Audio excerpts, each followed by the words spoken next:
Thank you so much for participating in the Portland State Oregon Buildings Public Health Week activities. Today we have a panel discussion on diversifying the public health workforce, presented by Julie Black. So, enjoy. Welcome. Hey.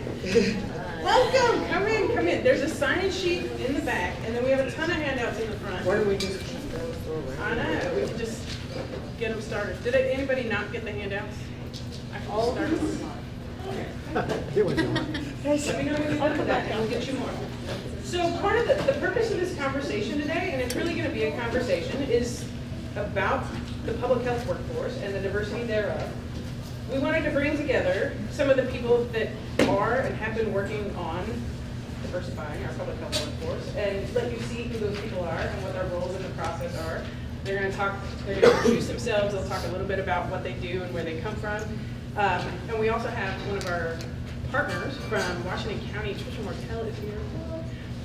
Because it's really a partnership. It's not just the Public Health Division or Oregon Health Authority working in isolation.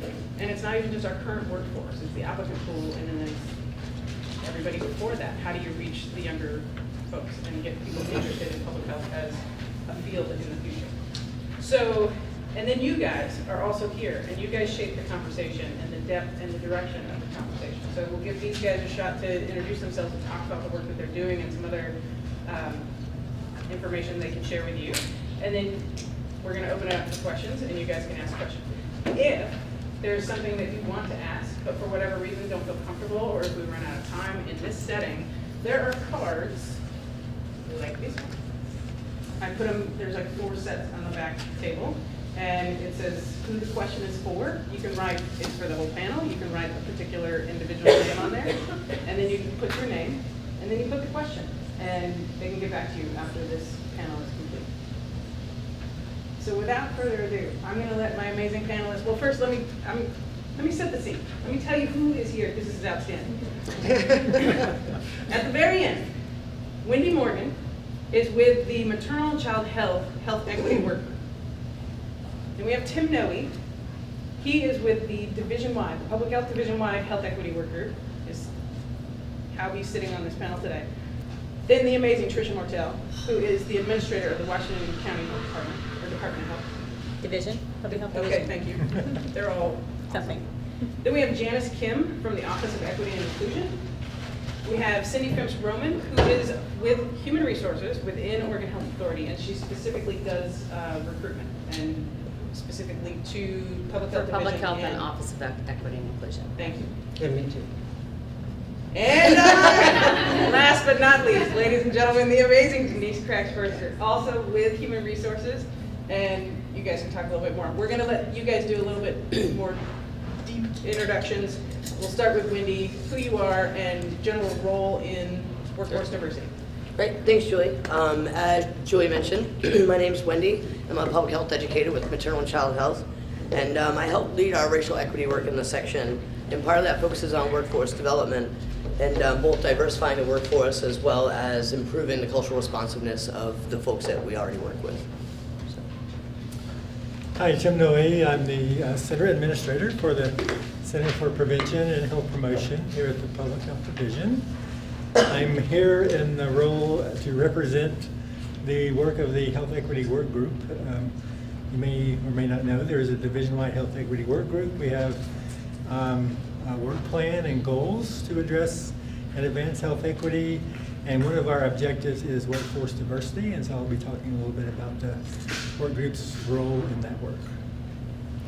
I'm Trisha Martell, Washington County Public Health Administrator. Washington County is the most diverse county in the state, proud to say that. And my role is really providing the leadership to create diversity and inclusion culture in Washington County. And I think what we do at the local level, in addition to working very hard with our recruiters, is think about what we can do to develop interest in public health as well as career paths. And I can talk more about that as we think how do we bring a diverse population to the important work of public health. Good afternoon. Thank you for having me. My name is Janice Kim. Personally, I live in Washington County, the most diverse county in the state of Oregon. We just met. And we did, we just met. It's just happenstance. But And so I work for the Office of Equity and Inclusion, and sometimes you'll hear us referred to as the Equity and Inclusion Division because we are a division within the Oregon Health Authority. I manage one of the 3 units in our office, and my unit is the least artful sounding. So it's civil rights, compliance, diversity, inclusion, and training. And so those are all of the portfolios that I oversee. And typically, Beth Sanders, our diversity inclusion coordinator, would be on this panel, but Beth's off. Beth's on leave right now, and so now you have to put up with me. I'm Cindy Phipstrom, and I am the senior recruiter for the Oregon Health Authority, specifically for Public Health and Office of Equity and Inclusion, like we mentioned before. My role is to really work closely with the hiring managers to fill their positions, which isn't always an easy job. Most of the positions that I recruit for are hard to fill, high-level public health positions, like public health physicians, epidemiologists, microbiologists, more specialized positions. So I work closely with the hiring managers to develop a strategy on not only how we're going to post the position to attract the most applicants or the most qualified applicants, and where we're going to sort what we call sourcing, is advertising. We're going to source the position not only to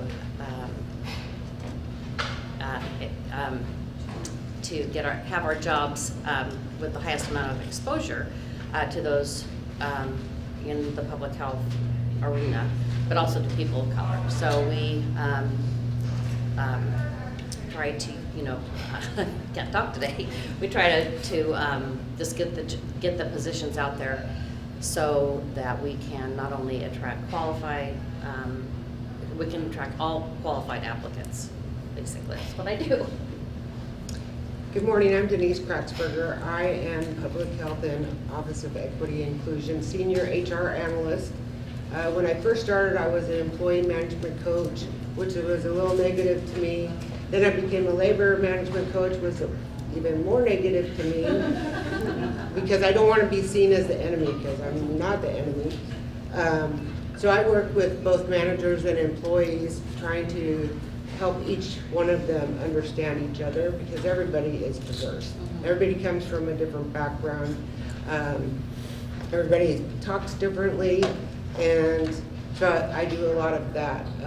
Most recently, I've been talking with Julie a lot about our employee development. What can we pay for, and where are we going to go with this? All right. We do talk about that a lot. Yes, we do. Okay, so we wanted to thank you all for doing that, and then Cindy is going to give us a current workforce overview. I've done, as you can see, I've done some research, labor market research for the state of Oregon. A lot of these handouts up here are informational for you to see what some of the statistics are in Oregon. Currently, Oregon has record low unemployment. I believe it's 2.25% or something like that. It's lower than it's been in the last 25, 30 years, which is huge for us. Also, we are number 9 in the nation as far as job growth. So what happens is when you have a low unemployment rate and you have lots of jobs out there, there aren't a lot of applicants. It's basically a job seeker's market right now. So it's actually pretty hard to fill positions. And we want to fill, our positions, of course, with the best people. Part of the, my involvement in with this group is an outreach to people of color, to attract people to come work for public health, because it's mostly a white organization. So that's what this is right here. If you grab one of these, these are the demographics for public health specifically, and you can see the breakdown by ethnicity as well as gender, disability, vet status, and age. Is really pretty informational. This information was pulled the end of February, so it's really pretty current. So I think one of the biggest challenges right now with public health and in recruiting to the positions in public health is that, you know, there aren't a lot of, I mean, the applicant pool is smaller, and our recruitment process takes a little bit longer. I don't know if any of you have noticed that. It's a long process, so many times we lose out on those top candidates because our competition will, you know, grab them up. Of course, if you're a job seeker and you're looking for a position and you apply with the state of Oregon or with public health, there's going to be a period of time till you get an interview and, you know, offer the job if you're a candidate. So where private sector employers, it's much, I mean, they don't have the restrictions that we do. So many times we lose out on top candidates. We get to the end of the recruitment, hiring manager doesn't feel that anyone in the candidate pool is a viable, has the skills, knowledge, experience for that position, so we go out again. So, you know, and it takes, you know, time, because when we're reposting positions over and over and over again,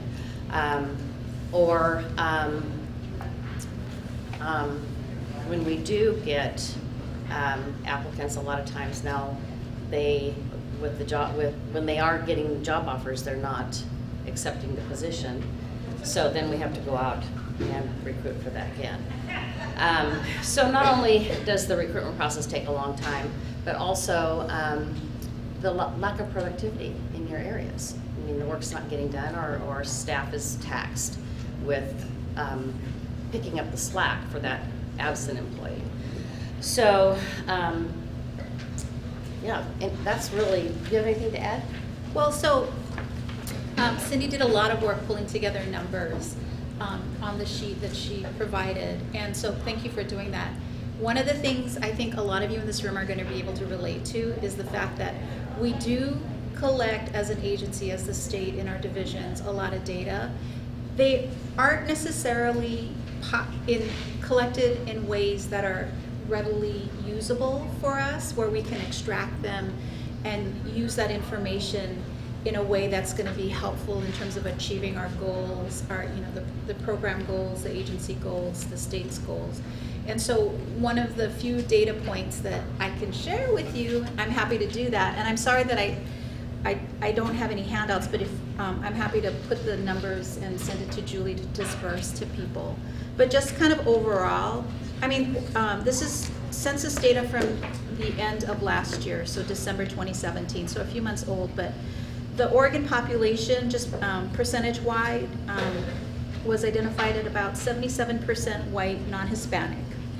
Overall in the agency, employees identified, self-identified or identified as white, slightly higher, 77.28%, so kind of right on par in terms of parity.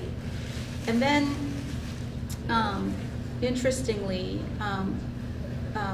people who identify as African American or Black, overall in Oregon, 1.75. In the agency, we have it self-reported at 3.39%. Native American, Alaska Native, 0.92%. In the agency, 1%. So hitting pretty regular there. Asian population, 3.92, so just under 4 in Oregon, and then 6.69 in the agency. And this is overall, so this is the entire workforce, which includes the hospital, which is by far the largest division, actually 65%, I think, of our workforce. So, are we okay? Okay. Hispanic Latino, 12.33% Oregon population, OHA employees 6.82. So there's a distinct difference. Native Hawaiian Pacific Islander, 0.36%, Oregon, 0.15%, OHA. 2 or more races, 3.32%, Oregon, 4.67%, OHA. People with disabilities, 14.27%, Oregon, 2.89%, Oregon Health Authority. This is self-disclosed disability. Veterans, 7.13%, Oregon, 4.6%, Oregon Health Authority. And then there's a male-female breakdown, and they only broke it down into those two categories.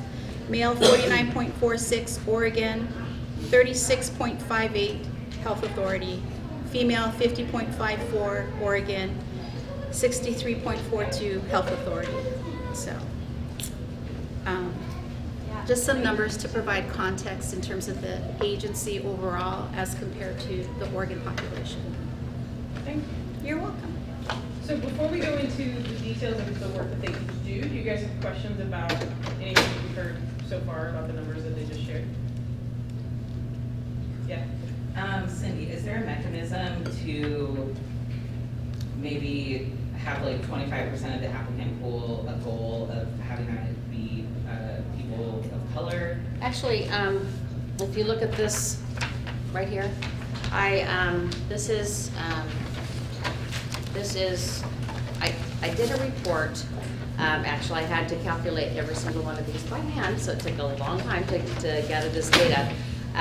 But I took all of the recruitments that had a referred list and calculated out the diversity of the applicant pool. Now, this only includes, the people that disclose, okay?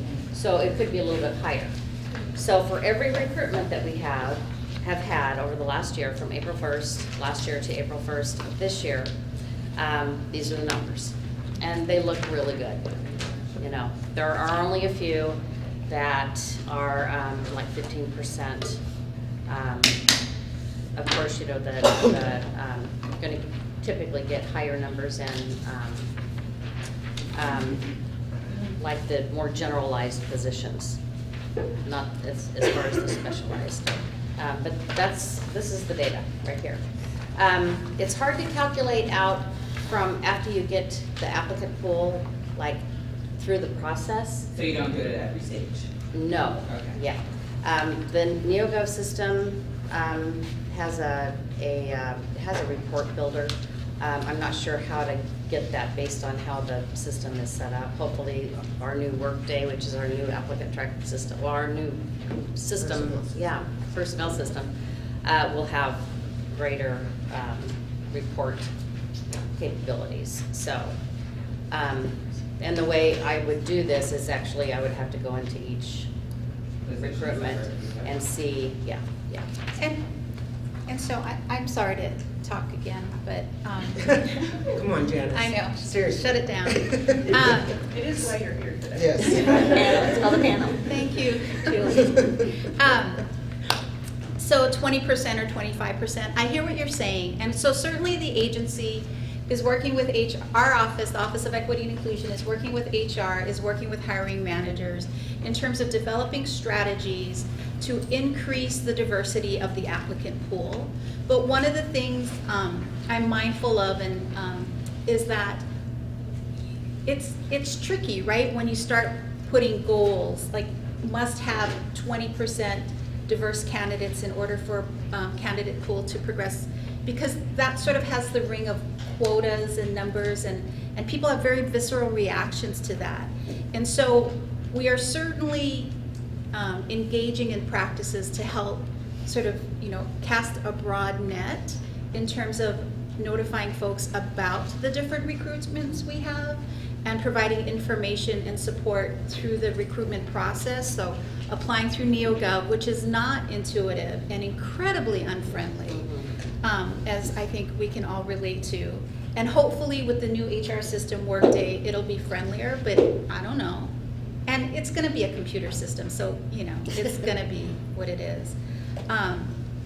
But, to have the support and resources in the community for folks to come into the door, and then to support them through the recruitment process, to hopefully identify a successful qualified candidate whomever the most qualified candidate is. And hopefully, some of those qualified candidates will come from diverse populations, people of color, and other marginalized communities. But again, the goal is to get the most qualified candidate.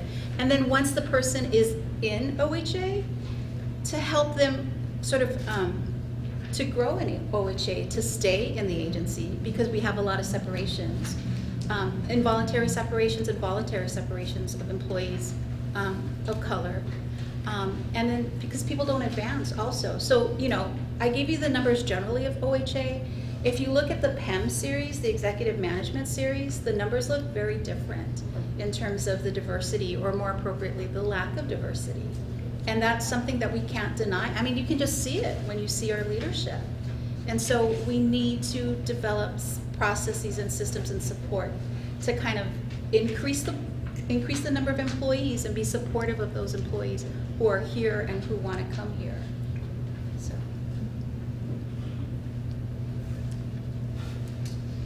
She's trying to lay you down. Hello. Hold on, you're next. Go for it. I'm just kind of curious to compare like PhD or Washington County's demographics. Do you have those readily available? I'm not the HR expert, so it did not bring those. We have a report that's coming out. I would assume is very, very similar. For our work with achieving national accreditation just last year, we did do an equity assessment that was part of a full assessment out of San Francisco, and pretty much we staff feel, as well as our data show us, that we have a very similar issue. We're able to recruit diverse populations into some of the entry-level positions, but really don't have as many career ladders and opportunities to recruit into more specialized and management positions. So that's a strong interest of ours, and we've got some strategies that we're working on. One, we don't have a lack of women in public health, but we have started with our administrator's office and many division heads across the county a Women in Leadership Mentor program that we're trying to start developing, just so that women feel as confident about building their career ladder that men may have felt throughout their employment period. And if you talk to women and look at some of the statistics, often there are barriers for building a career ladder. The other thing that I've been thinking about is how do we move another ladder for community health workers. That's a very common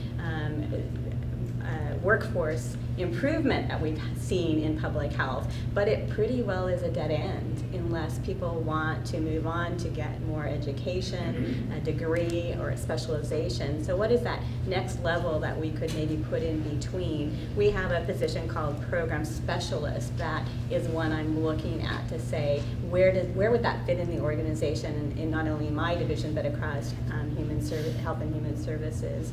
And I have colleagues in health and human services who are also very thoughtful. Recently, our disability aging and veterans program developed a special classification specifically for those with intellectual disabilities, and the work that could be done for their program, and hired that very first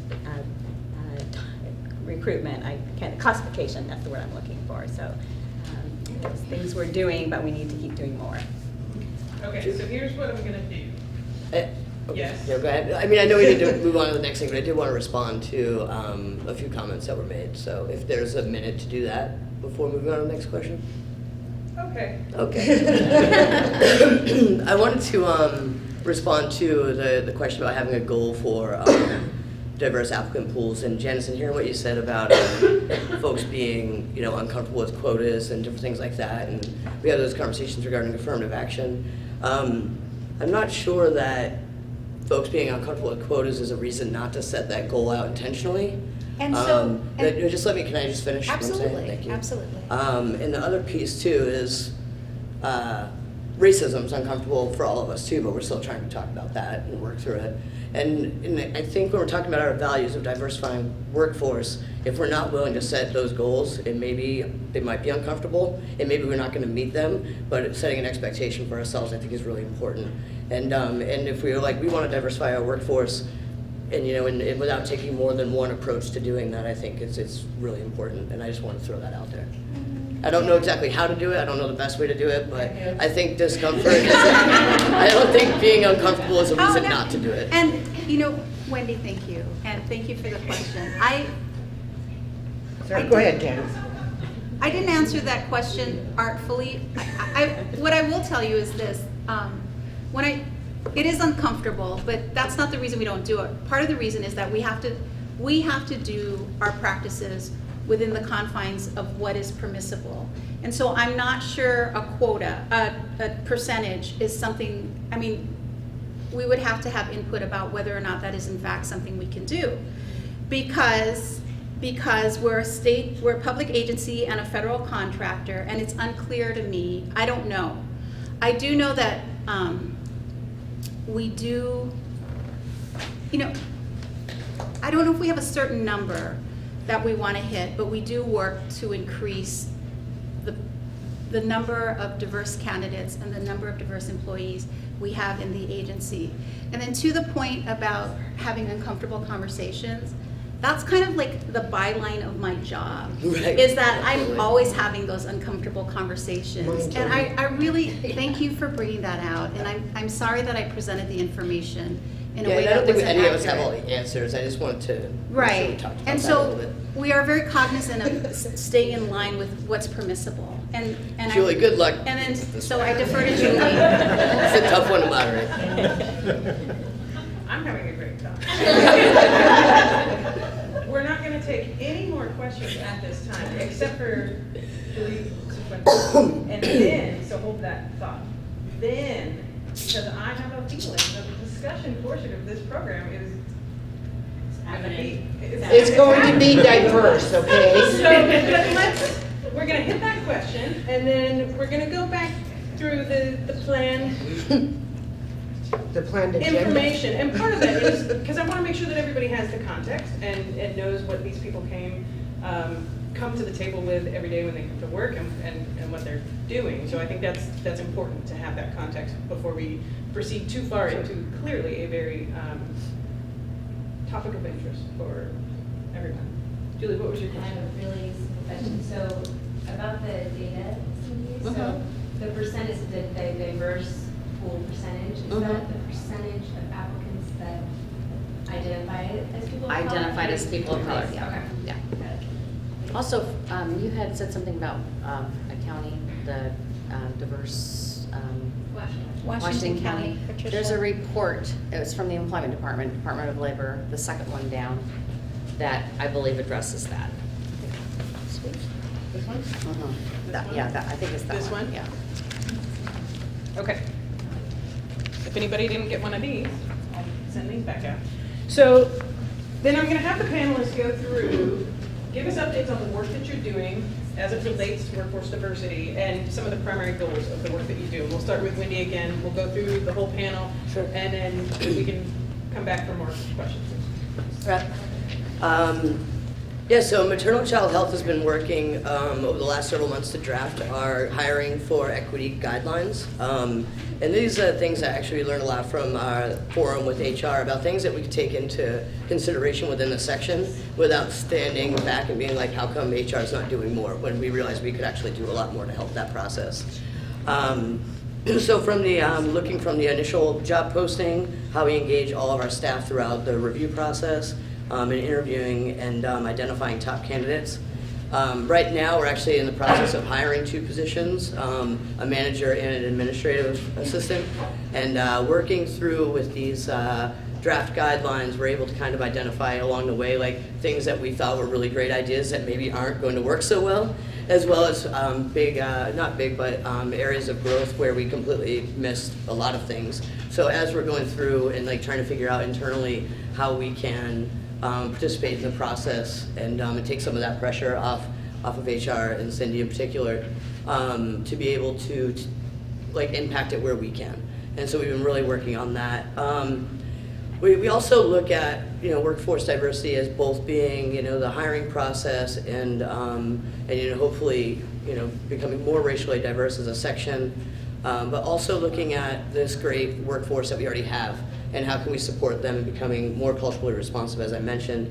Part of what we're doing that is we actually have committed to the intercultural development inventory, which if you haven't heard about that yet, you should check it out. But everybody in maternal and child health will go through this process. There's about 50 of us, and we've committed the time and money to do it. And what the output we'll get from that is a individual professional development plan regarding equity for each individual staff member, as well as us as a whole, when we can see where our gaps are and where our barriers and also where our strengths are as a section, and being able to use that to create our development plan moving forward in order to do our work better. We could probably just have a whole hour on that inventory, and I'm definitely not the expert to speak on it, but we do have an outside administrator who's going to be starting that up with us next month. Thank you. Yeah. Cam? Sure. So I'm representing the work of the Health Equity Work Group, which is a division-wide group of individuals from most of the sections within the Public Health Division. I think there may be a couple that aren't represented, but we have around 20 members or so of the Health Equity Work Group that meet every other week, and we have a work plan and objectives that we're trying to accomplish. One of those objectives is to work to increase workforce diversity. So over the past 6 or 8 months, there have been a number of things that have been bubbling up around workforce diversity across the division, from the director's office and a consultant that was hired to look at succession planning, with HR, with the Office of Equity and Inclusion, with the Health Equity Work Group, and with sections. And we had a forum recently where we got together and we discussed workforce diversity. We've also met with every section to have discussions with them about how to advance health equity, and workforce diversity was something that came up in almost all of those discussions in regard to something they're struggling with, how to increase workforce diversity. And so we've put together a series of recommendations for recruitment around recruiting a diverse workforce, which should be rolled out soon. And there's 3 strategies around that, just broadly.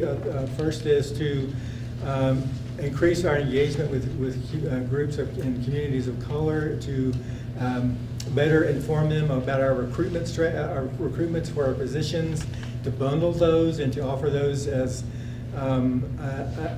in discussions with groups of color. The second is to support and develop an infrastructure for supporting hiring managers and develop an infrastructure to help them to be able to recruit a diverse workforce. And the third is to actively recruit individuals who we develop a relationship with, to bring them into the Public Health Division.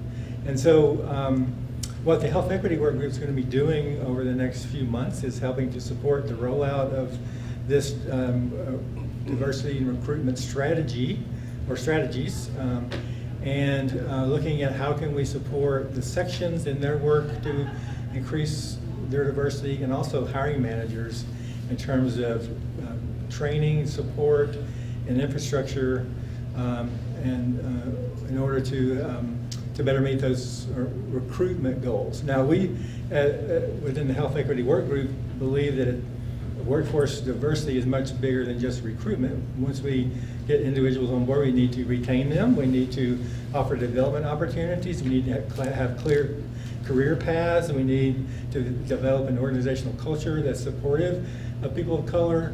And so recruitment is the first step. We didn't want the perfect to become the enemy of the good, and so instead of waiting to have a complex, comprehensive workforce diversity plan in place, we thought the first step to take would be, let's pilot some recommendations around increasing diversity in recruitment, see how that goes, tweak those procedures, develop support mechanisms for that, develop the infrastructure, try to reduce barriers, work with HR and DAS in order to address any barriers, and take that as a first step, and then work toward building the plan toward retention and toward development and career path, and promotion and culture as next steps in that process. And so we at the Health Equity Work Group are really committed to doing this. We have a subcommittee that's pulled together that's been working closely with these different areas across the division around trying to develop some of this planning and look at what infrastructure changes we can institute to help support it. So that's what we've been working on. Thank you, Tim. So for a moment, let's step outside of our organization. Tricia, tell us about Washington County. Of course, we are also a public agency with civil service rules and regs, so the work that HR does is great, really helps us in terms of getting out into the world to recruit. But there's, as both have said, there's things that we need to do at our level to help with the recruitment. I think public health staff have a wide network, so we easily can reach out to our CBOs, our nonprofits that can spread the word among their population. We recently had a conversation with Oregon Health Equity Alliance about how they could help recruit more for local public health positions.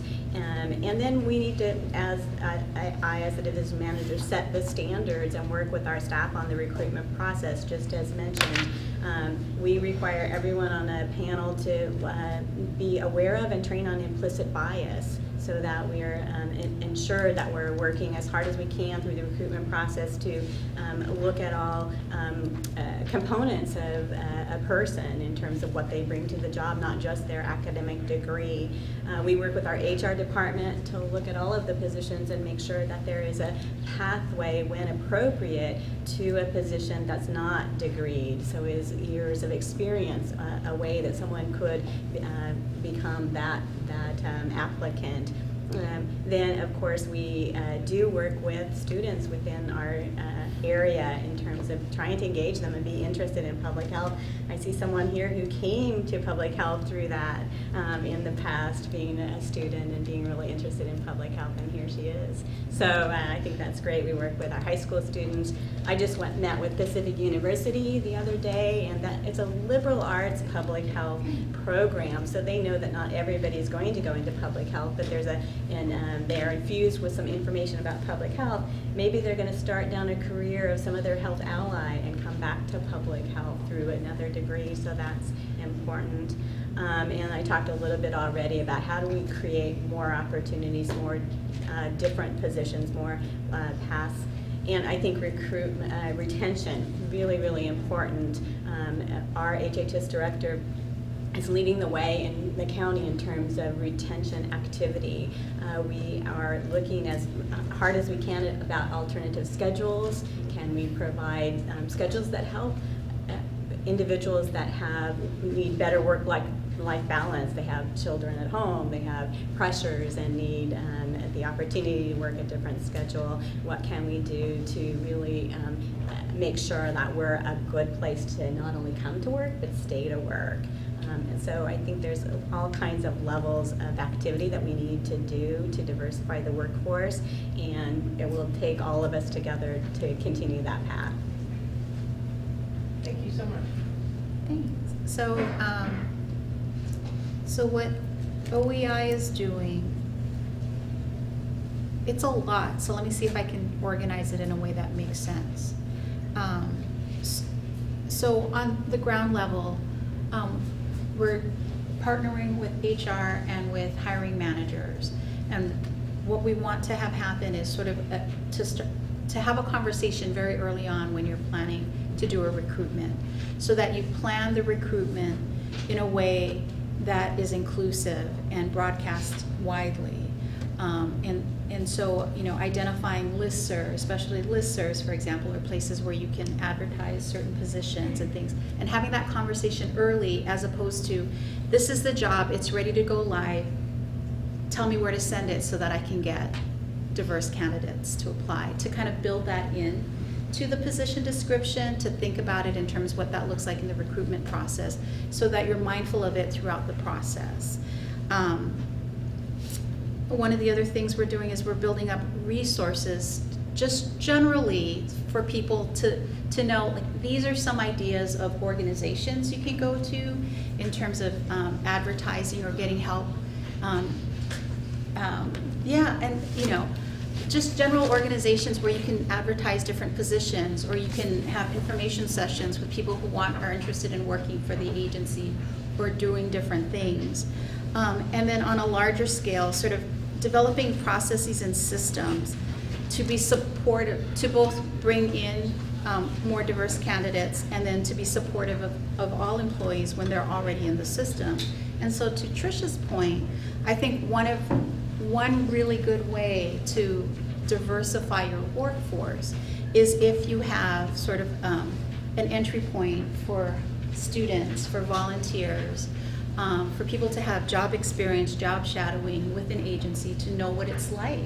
Because a lot of people don't know. What does a public health division do? What does that mean?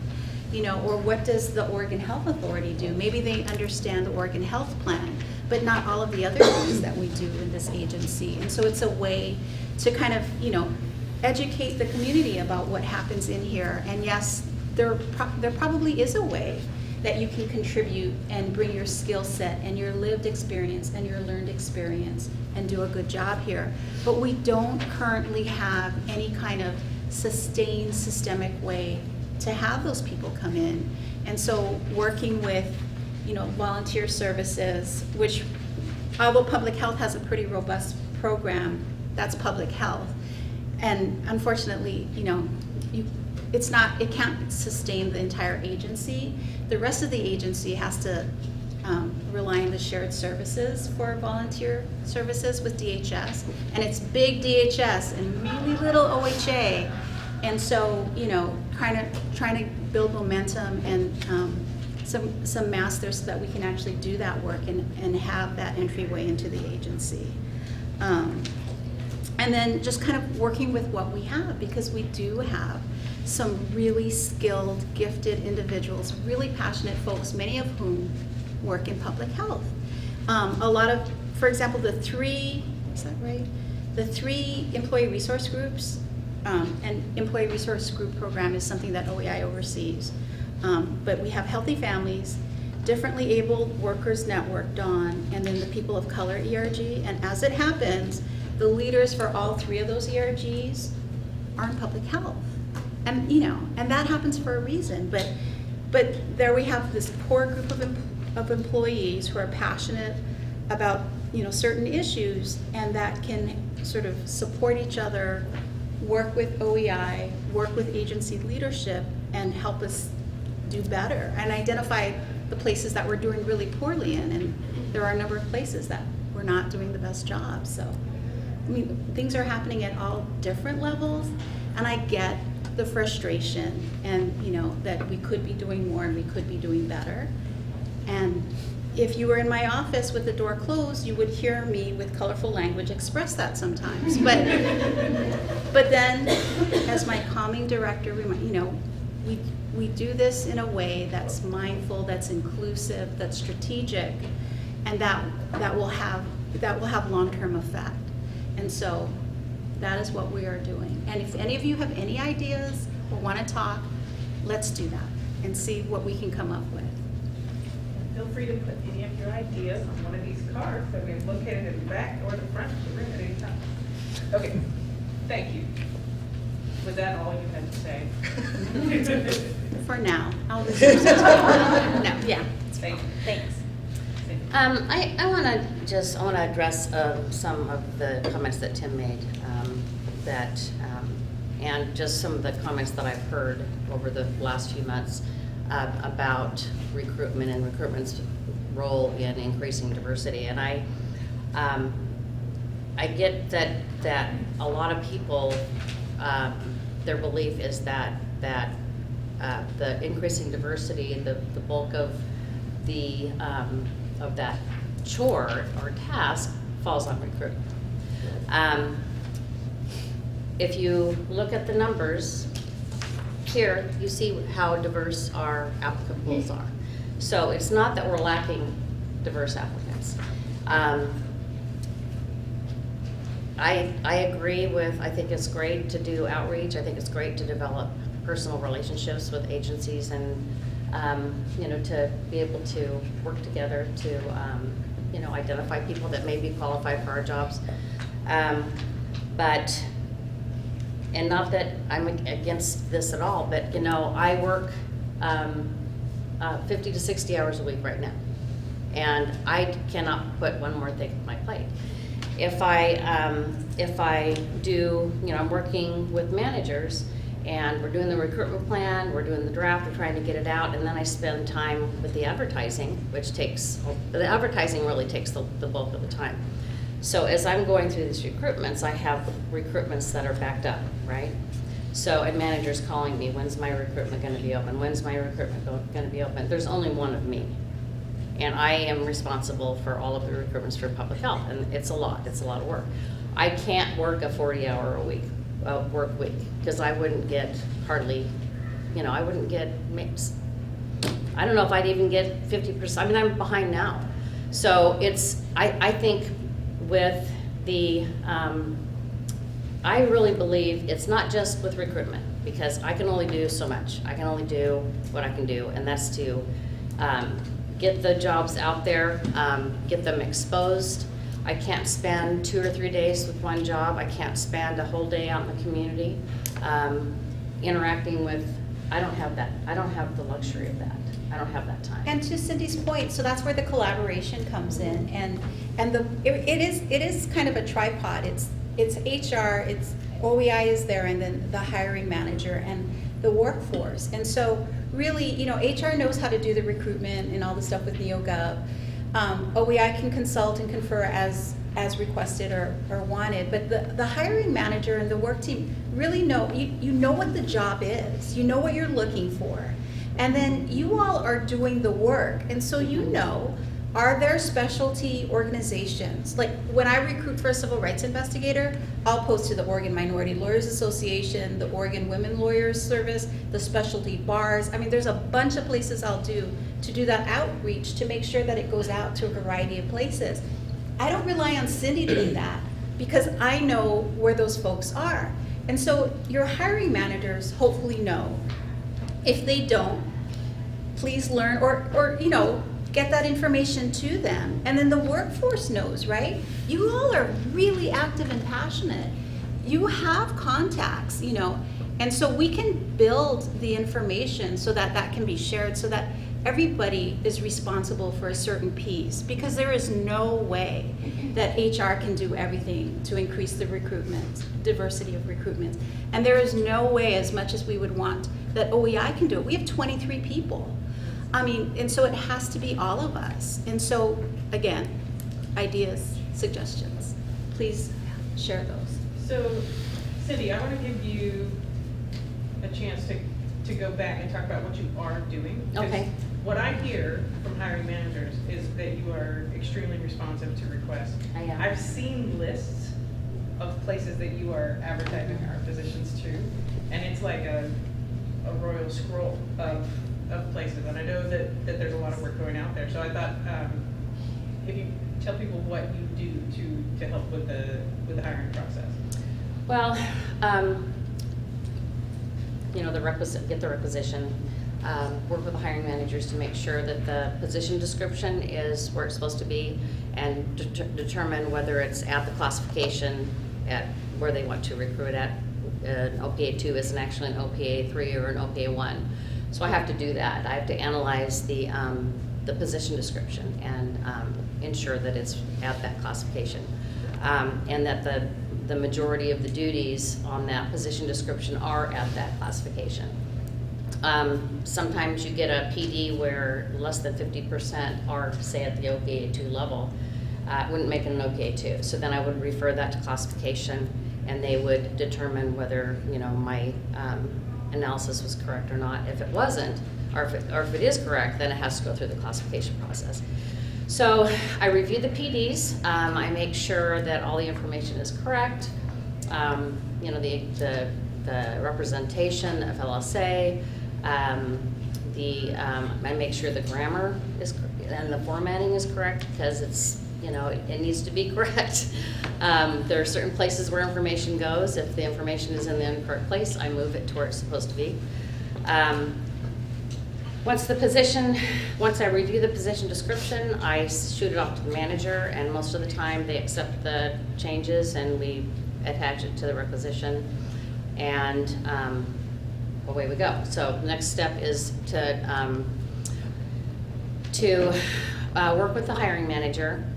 Like what Janice had said, we do a recruitment plan, and we go through, what's the purpose of the position, why is it so important that we fill this position, are there going to be any changes within the next 1 or 2 years or 5 years and beyond, based on technology. You know, I mean, things are always changing. We talk about diversity. We talk about not only where to source, but we talk about how to put together a diverse interview panel. And we also talk about the types of questions to ask, which we do an HR Essentials for managers, and this is a copy of it if you'd like to see some of the information and the questions that we encourage them to ask. So we put okay, what else? Okay, so recruitment plan.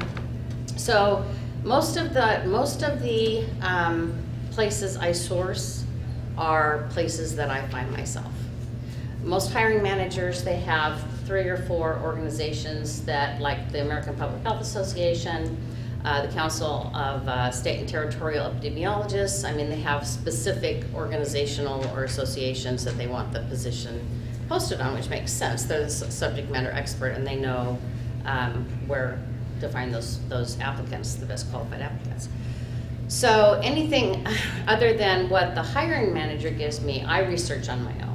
Okay, and develop lists, and I keep that list. I've got, you know, depending on section, because there's, you know, you guys have the 4 different centers, and then under each center, or the 3 centers, I'm sorry, and under each center there are various sections, and then under the sections, I mean, there are different program areas, right? So based on where the program is going to determine where I advertise. So I'm always looking for new places. Colleges, there's a website where colleges can join, which makes it easy for me because colleges join and I can post my position on there and then go through and choose all the colleges that actually have public health programs, because I have a list of public health schools across the nation. So I have to go in and type them in. It's all done manually. I don't just send it to everybody because, you know, it's not gonna, we want to target those applicants. What else? We talk about, you know, the types of questions, what's the type of interview based on the applicant pool, the types of interviews you can do, so like video interviews, panel interviews, group interviews. We talk about pay equity because that's a huge thing right now.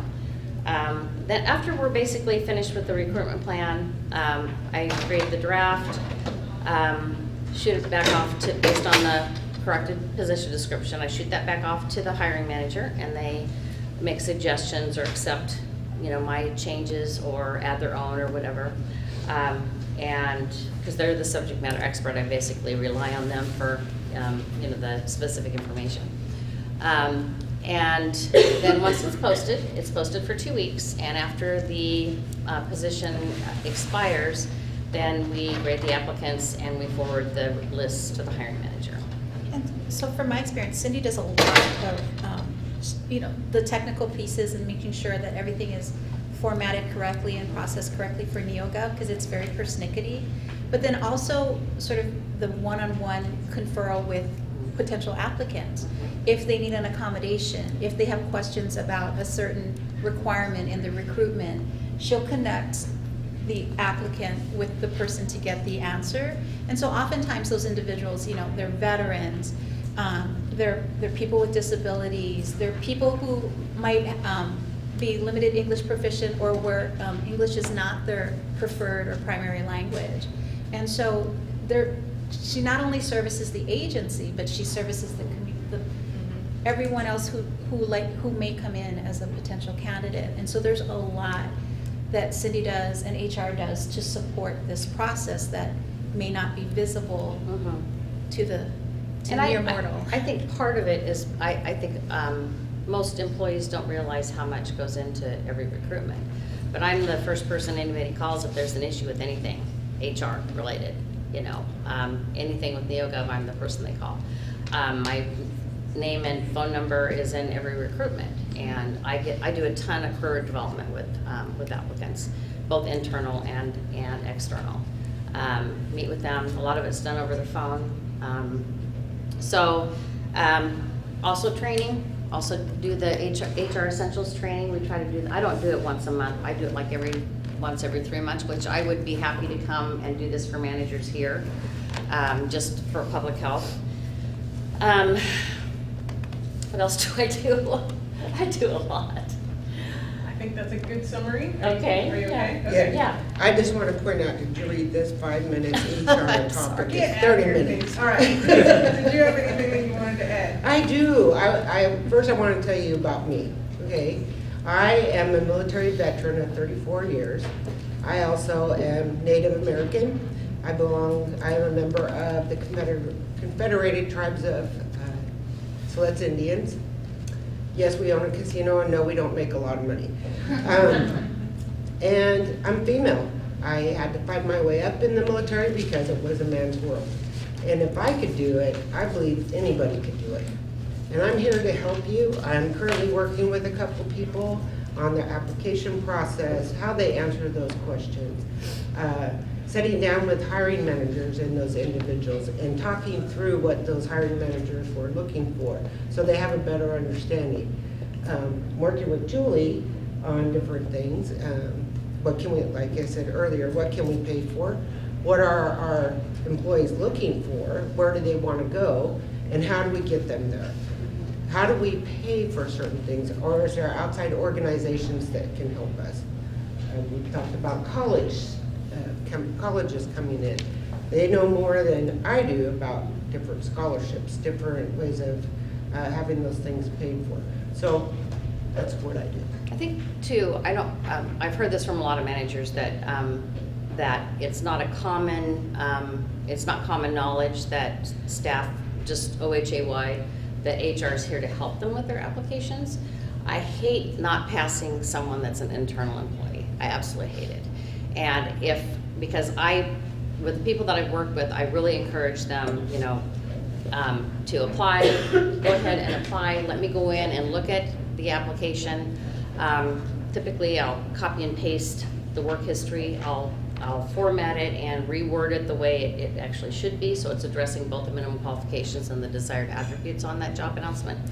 So our guidance is here. I mean, we want you guys to qualify. So that's one service I think that most employees or most staff people don't realize that we're here for that too. We want internal people, applicants, or internal staff to promote. Okay. Thank you, panelists, for all of that information. I was short. I was too long. Y'all did great. Y'all did great. Julia, you have a question? Yes, I was wondering if any data is collected on employee retention.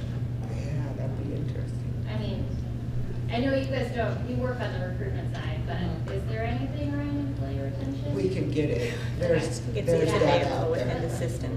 One thing that I'm excited about with the Workday system is when somebody is leaving, there's going to be an automatic email with the exit interview. Mhm. Yes. The exit interview exists at this time. It's not consistently utilized, but I'm looking forward to being more consistent. As public health manager, I do exit interviews with any person leaving my division. I think it's really valuable to learn what, is there something that we're doing that we could do better?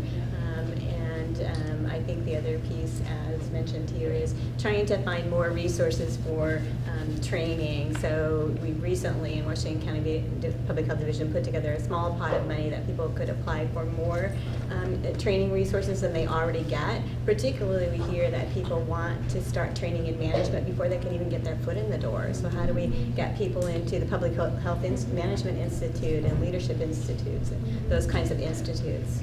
And the Department of Administrative Services DAS also has trainings. They have management trainings and, I'm sorry, Tim. Oh, that's fine. I was really surprised to hear that we are actually doing a good job of getting a diverse applicant pool, because that's not what I'm hearing from hiring managers. And also, if we're getting such a diverse pool, why aren't we hiring more diverse employees? We need to understand what happens from the time that someone applies. What happens from the time that someone applies to the time that someone gets recruited, and why aren't more diverse employees making that threshold? We need to really understand that. That's really good data to know. And what is it about our hiring processes, such as the computer system that people have to use to apply, the questions that people need to answer to apply, and the interview questions and the interview panel that are such that we aren't seeing more people getting recruited that are diverse, even though we have a diverse pool. I can answer one Well, on it's the institutional veterans racism. part. I've seen veterans applications and how they answer. I mean, I did the same thing when I first started applying. It's changing our language to fit the civilian world and how we answer those questions. The Veterans Administration now is working with veterans on how to answer, how to change their language style to fit the civilian world. So that's a plus, I think. But yeah, I had a hard time. And I think something to add to that, Tim, and the variety of questions that you asked is that, I mean, there's no magic bullet answer. There's a variety of things, similar to what you just added. But also, I mean, looking at the institutional and structural racism of all of the systems, whether or not we're checking our biases and we're doing refreshers on our implicit bias, the conversations that we have when we're going through the interviewing and hiring process, when we start, using language like, well, is this person a good fit, and what does that mean? Does it mean they look just like us? Then yeah, they're a good fit. Are they? And being willing to challenge our not only our own biases but our own tendency to recruit people who look like us, and act like us, and and not challenging that with each other within hiring teams. I think, and I've seen it firsthand that I think that is a piece of all of these different things that come into play. Just to add to what Tim was saying, one other thing that we do is we send an EEO report once a recruitment closes to every hiring manager based on what the applicant pool is. So one other thing I think we could do, going forward, is that's the applicant pool. That's not necessarily the list that the manager gets, right? There's the applicant pool, and then there's the eligible list, because the applicants have to meet the minimum qualifications, and that's what we have to grade them against. They could fall out there, they could fall out later in the process. I haven't actually done a report on that. Because my concern was, okay, I want to know how many diverse applicants are we attracting? I mean, is it really as bad as people are telling me it is? And, once I got into this, I thought, well, it's really not as bad. So we got to look at other things too. There may be other issues, you know what I mean? That from once the person applies to when someone is hired, like someone mentioned, looking at every step. I think it was Wendy. And we've talked about that, about looking at the diversity at each very step. Okay, I'll shut up. Okay, But that's good. so, yes. So I would love to, I was excited to hear kind of some of the collaborative work that's happening. And so I would love to hear, I think, some more examples of things that you're thinking about or ways that leadership and management can really kind of move this work forward. I feel like in terms of my section in my program, I really feel like it's been managing up, and I see that in a lot of other sections. And so I guess I'm really curious about what leadership is doing specifically around kind of retention and recruitment, not in terms of staff, right? Like, I'd love to hear what managers are doing. I'd love to hear kind of what folks in the public health division leadership is doing. I'd love to hear kind of, one of the ideas I continue to have is like, why are we not as an agency just contracting with all of these folks that charge, so that the recruiting manager doesn't have to come up with that funds? Like, why don't we as an agency say, like, we want to hire a diverse applicant, and so we want to contract with all of these folks, and so we're gonna pay for this, so that this is just a process that you can just check this box and say you want your application to be sent to that agency, rather than having to kind of add up all of the agencies that you have to pay to advertise with. So I guess I'm asking you to tell me what managers and leaders are doing to rectify this. Like, what kind of training are y'all doing? I think those are some of the really concrete pieces that I'd like to hear, because I feel like in our team, we had a conversation about implicit bias before before hiring. We asked a community member to be involved, and we thought about having a diverse interview panel, but at the time I was the only person of color in my program, so diversity meant white women and Malika. So that all felt like it was from staff, and so again, my question is, what are managers and leadership doing specifically to address these issues? Well, I guess I'll speak to that since I'm part of the executive leadership team. However, I cannot speak for them. This is my opinion. So recently, the director's office hired a consultant who was specifically hired to look at succession planning for management positions across the division. During that process of looking at succession planning, it became extremely evident that there's a lack of diversity in management positions within the public health division. And so he immediately began to work with OEI sections, the Health Equity Work Group, and others to think about what do we need to do to increase workforce diversity at the public health division. And we'll soon be rolling out some recommendations about how to increase diversity in recruitment.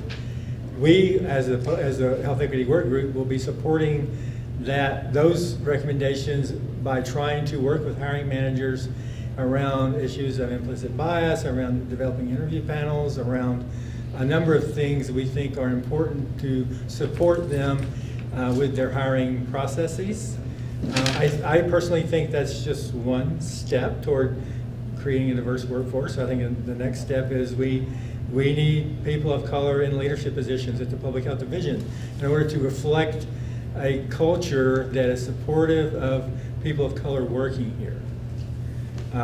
We also need to have a greater focus and being visible around health equity issues. If you look on our website, you can't even find health equity mentioned. So as a Health Equity Work Group, that's something that we want to work on. We want to increase our visibility and make health equity a primary goal for the division and create a culture that supports health equity at all levels. And we're working toward that. The next is we need to work with schools of public health, with other organizations to create a pipeline and ensure that people of color have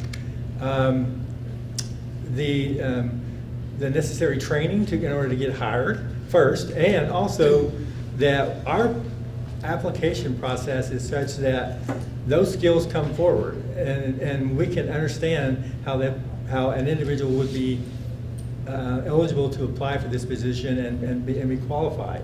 I think we're losing some potentially qualified individuals because of some of the application processes that we have, because they're not particularly sensitive to issues that they need to be sensitive to. I think we need to work on that. Just my opinion. I also think we need to ensure that we have career path. Some have mentioned that a lot of people of color that come to positions in the Public Health Division and Oregon Health Authority come in at a lower level position. Well, what can we do in the public health to support them, increasing their education if they want to, or working toward developing experience as educational equivalents so that we can create career paths so that individuals who want to climb the ladder can do so in a meaningful way, and we have clear paths in order to allow that to happen. That's something I think leadership needs to be doing, and also working toward mentoring, coaching individuals so that we are preparing them for promotion, and we need to make sure that we're doing that well. And I could go on and on, but personally, I think that I don't think it's the hiring manager's job to increase diversity at Public Health Division. It's leadership's job. Here. We need to be doing this, and shame on us if we don't. We need to be doing this. But everybody, Wait a minute. I just have one I know, quick she thing. has a comment. Just one quick thing. Wendy, what's your comment? And then it's you, and then Dolly had a question like an hour ago. Thanks, Tim, for all that. And I actually, Malika, I want to kind of get back to your question about what are we actually doing? Because I mean, the thing is, we have a lot of things that we want to do that we think we should be doing, but we're not doing. For me, like, and you know, when we see it, I'm seeing this now in snippets, you know, from management within maternal and child health, is making a sound financial investment in health equity work. Stop making it an ad hoc thing that you do in your spare time. And when we start talking about taking trainings and going through and learning ways to do our work better and to understand our work better, actually saying this is actually part of your job. This isn't just something we're doing for fun on the side. And I think that's really, really important as we start talking about this topic over and over again with all different sections. And you know, and that was actually my frustration with leadership, was not making it a financial priority. Even though it's part of public health modernization and all of these things, and like trying to push that direction, and even starting to see that change. And you know, I'm going to call you out now, Victoria, because you're sitting here. But you know, we just started a few days ago in the director's office focusing on equity work, which I think is a very bold statement from the leadership, saying that this is a priority. And you know, and hopefully we just keep that momentum going, that we don't lose that. And then, you know, all of these things that Tim was just talking about, we can actually start building some leverage to making those things happen. So I want to kind of circle back around about like some things that I have seen that are happening, even if they're not super huge right now. I think they will be in the long run for sure.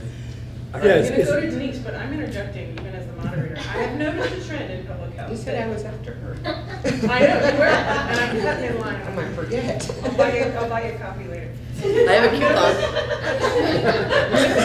Those coupons, I gotta buy you. One of the trends that I've seen in public health is that we're very passionate about the work that we do. The work, and we're real serious about it, but actually taking care of ourselves and our staff and our workforce is something that we're more challenged in. And so I really welcome the opportunity to bring that in and to remind ourselves of how valuable the people that are doing this work are.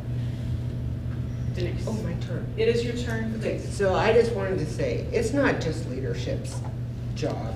They can put down directives, but you know what? We all own a piece of this pie. We know where we can share this information. I share it all the time with the Native American world out there. Every place I can go, my cousins are in a different tribe. Here, share it. I share it with my tribe. I share all these job opportunities. I don't know, I know that there's some of them that have applied at Oregon Health Authority. I know that there's some work in ODOT and what's that one, IRS place, revenue. But I share, here. Why aren't you applying? So I think everybody owns some piece of this pie.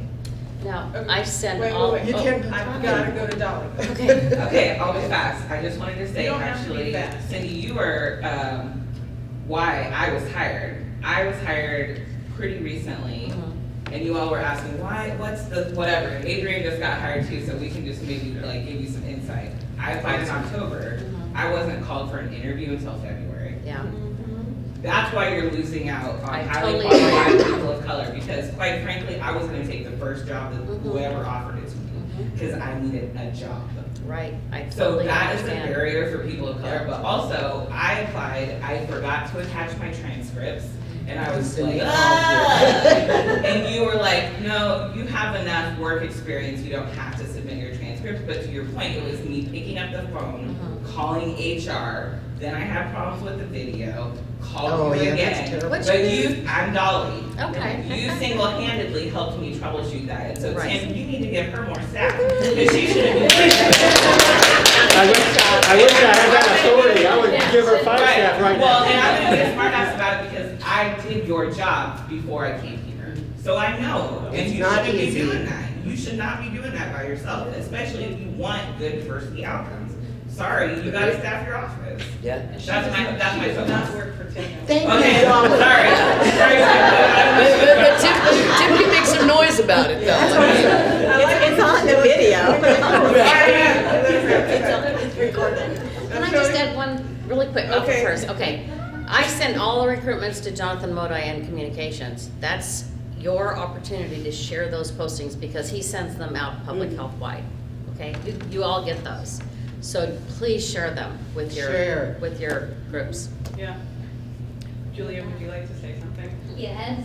You Okay. don't have to decide to make Yeah, sure. I have two questions. So Tim, you talked about the report that the consultant's creating. When should that come out, and how will it be shared?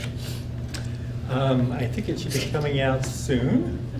Yeah, okay. There will be a process for rolling it out, which will require training with hiring managers, et cetera. And so we're working on that. It'll be a change process that we're trying to accomplish through this. And so I wish I could speak to more details about it, but it hasn't been released yet. And but it's in the works. And so The short answer, And what you're really not process was sure. that? really, It was the consultant. Yeah. yeah. Oh, that. And then my second question is, with Workday, does Workday kind of eliminate formal, will our position description be in Workday? It's supposed to be. And will there be, because somebody's talking about having a health equity element in all, it was Wendy, in all positions. So, within Workday, if the position description is in Workday, maybe there should be a health equity or an equity component in the position description in Workday. Well, yeah, I mean, you can do that You can. from your sections. That's what we do. Yeah, the manager, you sit down with your manager, add it in, and submit it. I guess that wasn't really a question, it was a statement, that's all. Oh, yours is a good Yeah, statement. you've had your hand up forever. We I'm have a like, question in the back. I Yeah, think she's she's been losing blood from patient. I fingers. think it's Dr. Morford or anybody who might have a good response to this. I see the numbers for the applicants in terms of diversity. Is there any follow-up with managers after the fact to say, why didn't you hire? Or why did, and then a second piece of that would be, I don't know the laws surrounding everything, HR. Is there a requirement that you post jobs if you already have a candidate in mind? How much is that formality costing us? There are only certain circumstances where an internal candidate can be directly appointed, okay? So and depending on whether it is a classified, union position or management service, there's the classified, the SEIU bargaining agreement. We have to follow that. Every position has to be posted, regardless of whether it's internal or external. There's a certain period of time, depending on whether it's internal, external, classified, or management service. So does that answer your question, kind A of? little bit. I guess I just wonder if there's already a candidate in mind, and we're a public health agency, how are we helping people with their lives if we're leading them onto a position we have no intention of considering them for? Well, managers are. I mean, and that sounds very harsh. Are you right? talking about like pre-selection? It's a lot of work. You even spoke to, some people are waiting 4 months to even get called for an Well, interview. I interviewed in December and in November, and I started February 1st. So same thing happened to me. Hey, I applied sometime in 2013, in 2014, I got a call, and I'm like, oh, I don't even remember this job. And I think we can commiserate the process, but it doesn't make it right. Things Yeah. happen. And the- Questions answered, Yeah. and Money, fill these everything. gaps and figure out why this. Well, Right. managers typically should be sitting down with every employee. Your EDP, that should be a monthly thing. Employee development plan. So those should be written in, and if you're interested in like a certain position that you know is coming in for recruitment or sometime down the road, I would sit down and meet with my manager and just get those goals in mind. What do I need to do to go the next step, to go from an OPA2 to an OPA3? I can help a lot with that too. So, Okay, hang on. go ahead. Janice had a comment, and then Victoria, you had a Okay. question.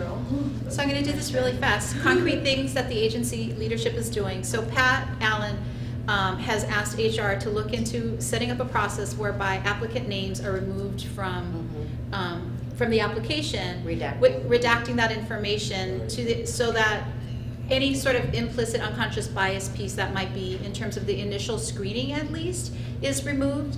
Our training coordinator, Brad Fortier, is doing with cabinet level an unconscious bias sort of promoting an inclusive workplace, promoting inclusive leadership training with cabinet level leaders later this month. It's going to be a half-day thing. And then the hope is that once we have the buy-in there, and I think it's there, that we'll implement a plan to roll out that training agency-wide. Somebody had asked about mentoring and coaching, and so one of the collaborations is with OEI and HR in terms of establishing a formal mentoring program. And again, so it's a work in progress. We don't have it yet, and I don't have a date, but it is something that we're actually we're doing the work. We just don't have that yet. With regard to the equity piece in position descriptions, one of the other pieces that Beth and I are doing with HR is to evaluate position descriptions to ensure health equity is one of the values of this agency. It is not included in many of our position descriptions and recruitment. And so, formalizing language that's appropriate for the position so that it's included in there. Yep. Victoria? So this is not a question, this is just a brief blurb. So I joined the Public Health Division on Monday, and Yay! as a health equity coordinator and working in the director's office. So I am new to the Public Health Division. I would love to hear your thoughts and questions and even frustrations, and try to create some space to help make sure that they're at the Health Equity Committee as well as in the subcommittee working on health equity, on diversity. So I'm on the 9th floor. My cubicle is always open because it can't be shut. My information is probably showing up in the global now or soon. Yeah. So do feel free to reach out. Of course, Tim and Cassie are still a really big part of that, but I'm just an additional resource. And this is my role, so please help me understand better what your experiences are and what you want to see. Awesome. Thank you, and I've been out on vacation, so I'll come and introduce myself later. Christy? So one angle to this that hasn't been mentioned yet is related to people with criminal history, and I'm just wondering if they ban the box, so to speak, within OHA applications, if people are required to disclose criminal history, and if so. After Is there anything the that interview, you can tell to? everyone signs a release. They have to have a background check. But yeah. prior to that, There's no questions. Yeah, you don't disclose. No. The time of It got taken off a while ago. Yeah, it's part of the onboarding now. across all agencies. Yes. In Oregon. It is not on the application process. Yeah. But Background check. when you get hired, Yeah. Yeah. Yeah. Erica? Just from hearing kind of the perspectives and the questions, there seems to be this centering around the program manager and around staff creating a structure and the support for them and managing up. And there's potential plans, and you do everything you can, but you also work kind of for the program manager because you're helping them. So my question would be, what might be proposed to be put in place to help a program manager with accountability around health equity? We are working on that. I think, what Janice had mentioned, redacting the names on the applications, I think would be one thing. So that, there's no, it's less. Right. It's more complex than that. And then one of the pieces that the employee development plan is, for us, when I say us, OEI, it's directly tied to your evaluation assessment. How can you be assessed in terms of your performance if you don't know what your goals are, what your job is? And so the way we're building it is you develop an employee development plan with your manager. And then tied to that is sort of, you have goals and then you have benchmarks. And so the accountability piece for me in terms of would be, so the benchmarks that, like if I recruit, whatever the goal is. And so for me, it's something like investigations done within so many days, a report turned in on time, quarterly reports to division heads and that kind of stuff. And so there are existing mechanisms by which you can do that, but they're not formalized, and they're certainly not universal. And so I think that's to your point, because we're still pretty fractured and siloed in the way we do a lot of our work, right? And so I don't know the answer. I don't know the answer. Kathy Mosley with the public, with the Health Equity Work Group has she's leading a subcommittee looking at the workforce diversity recruitment issue and how can we support hiring managers. If you have any suggestions, I would suggest. Or if you'd like to join that work group with us, Erica, Yes. we'd love to have you. But very specifically, what Tim said, we're focusing on the hiring manager level and trying to give them the support and also with that accountability moving forward. And we're not exactly sure what that's going to look like, but. Clearly, this conversation is not done today, but I really enjoyed the conversation. I want to thank our panelists. Thank you, guys. And I really want to thank all of you guys. I have a question though. For the Who drinks conversation about. coffee? And if you want a coffee. Here. If you